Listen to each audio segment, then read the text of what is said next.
Whenever you're ready. Within the world of contact sports, violence is very present. Sports aggression has been found to cause major problems with all who participate. According to Professor Bernard Gert of Dartmouth College, a fully rational person would accept that not causing pain to others is a part of their moral attitude. This means a rational person would deem contact sports to be unethical. But due to the normalization of violence in contact sports, our society does not recognize this as an issue. I believe that contact sports should be reassessed so that they are safe for everybody involved. Looking at how contact sports affects athletes. Scientists have learned that aggression is a learned behavior. This means that when an aggressive act is performed and rewarded, confidence is built, meaning that behavior will be repeated.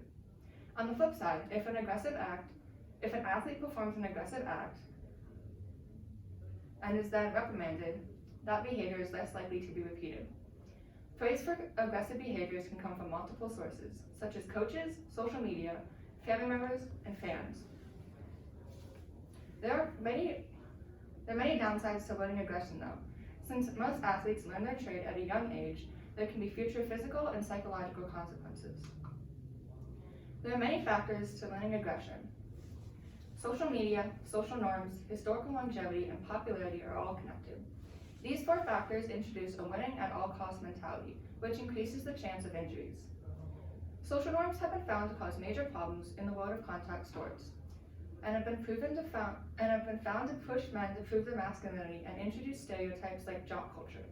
Jock culture is defined by heavy alcohol consumption and aggressive behaviors, and has been found to encourage negative attitudes towards women and sexual assault. Pleasure and physical size are 2 other factors that affect male aggression levels. Scientists have found that those who are physically larger will exert higher aggression levels, and that when male athletes perform aggressive acts, they feel affirmed by the violence. As you can see, the 2 main psychological effects that athletes have when performing contact sports is lower levels of moral reasoning and higher violent tendencies outside of the game. Moral reasoning is the instinct that determines whether or not an aggressive act will be performed. Having higher violent tendencies outside of the game increases the chance for sexual assault. Athletes have revealed that performing violent activities outside of the game seems like a reasonable continuation of what happens in the game. How sports aggression affects fans.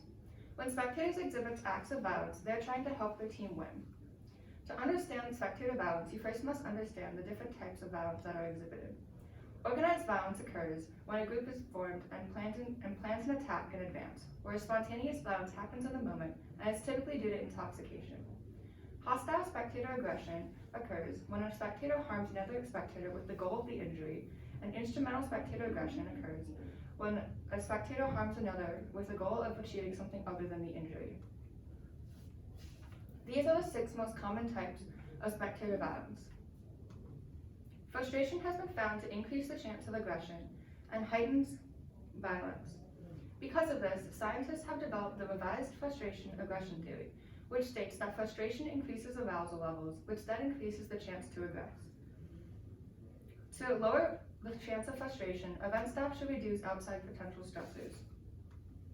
As you can see, multiple regions of the brain are affected by sports aggression. The hippocampus, cingulate, temporal pole, reward network, and amygdala are all affected. These regions of the brain affect emotional processing and memory.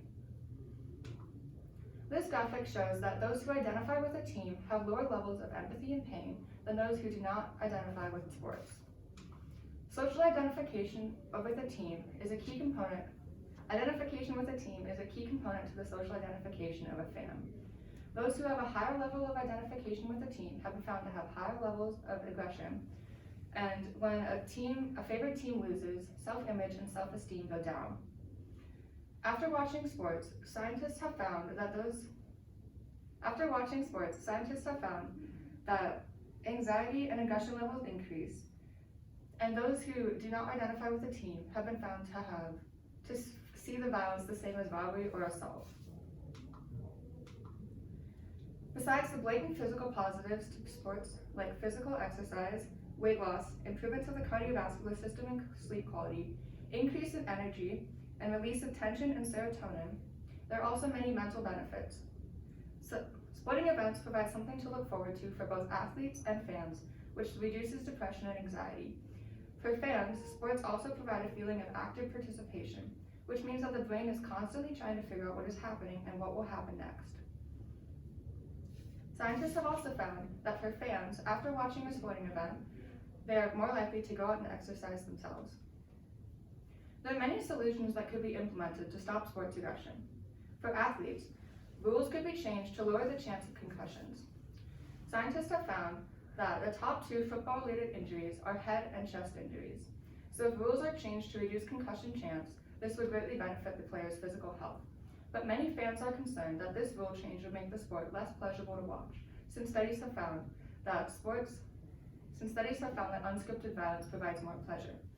Another change for athletes will be to reduce coach and social media roles, as since aggression is a learned behavior, we don't want to encourage aggression for the wrong reasons.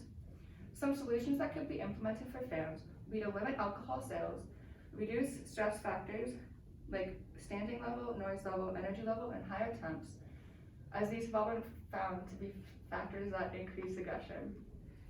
Limiting alcohol sales would also be a huge help, since alcohol consumption has been found to be connected to anger. When alcohol is consumed, communication pathways in the brain are blocked. This means that interferences are made with behavioral and mental